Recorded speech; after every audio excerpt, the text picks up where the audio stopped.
All right, so the first thing we're going to do is we're going to choose our barrel, which is going to be either the ROR4 Seer, which is a barrel primarily aimed at fast ADS and handling, whereas the Prime Lord Heavy barrel is going to cost you a little bit of mobility, a little bit of handling in favor of recoil control and range. Depending on what you choose, depends on where you anticipate your fighting mostly to be.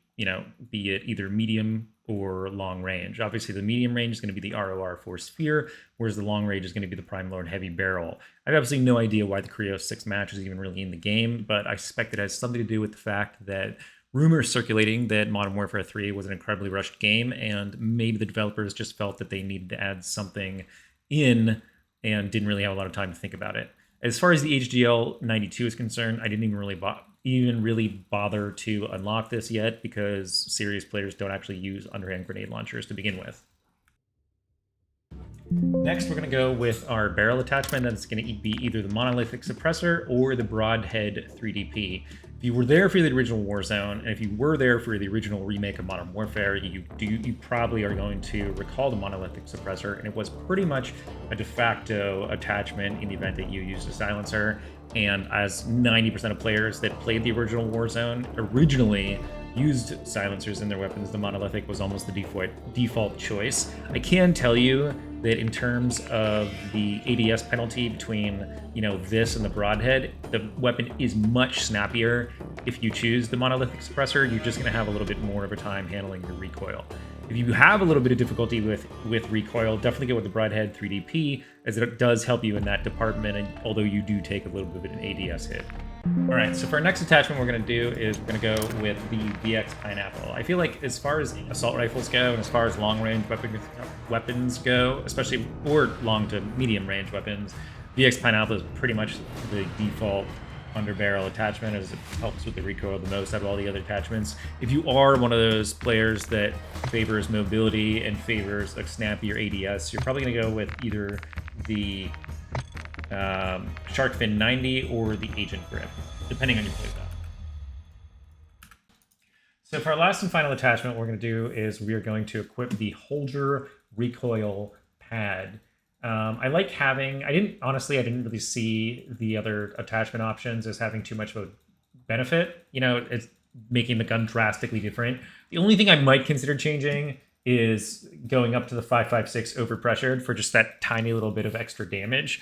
I'm not really sure if it's going to cut down the amount of bullets needed to, take somebody out.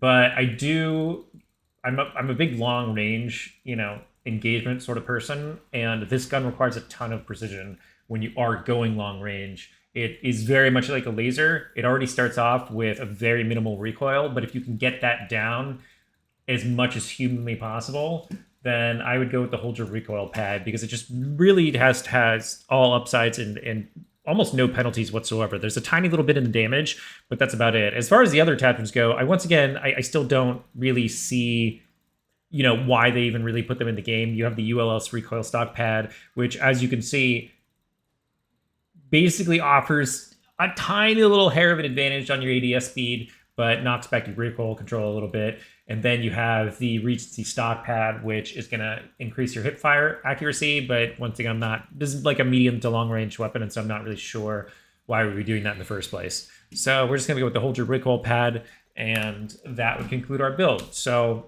wrapping up, we have the monolithic suppressor, we have the VXL Pineapple, we have the barrel, which is either the ROR4 Seer or the Prime Lord Heavy Barrel.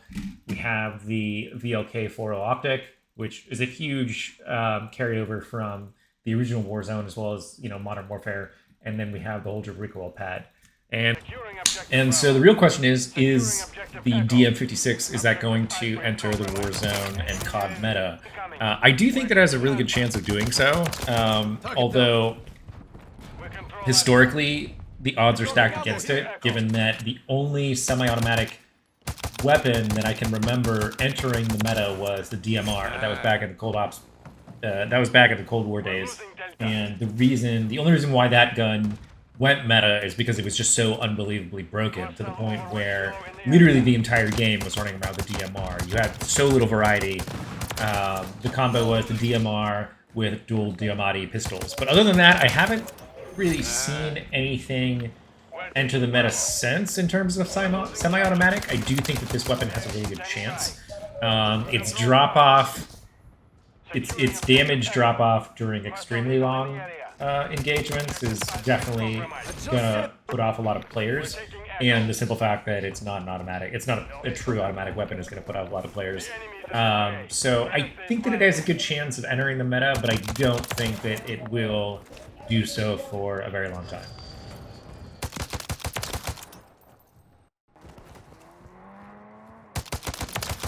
Changing mag! Control Bravo.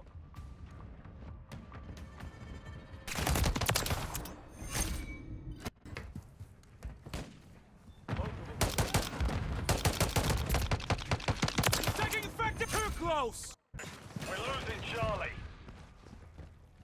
We're taking Alpha. Enemy It's back! online.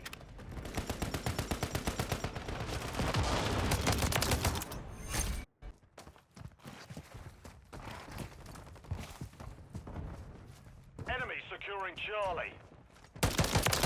Got the sniper! Big mags! Attack me! Friendly cruise missile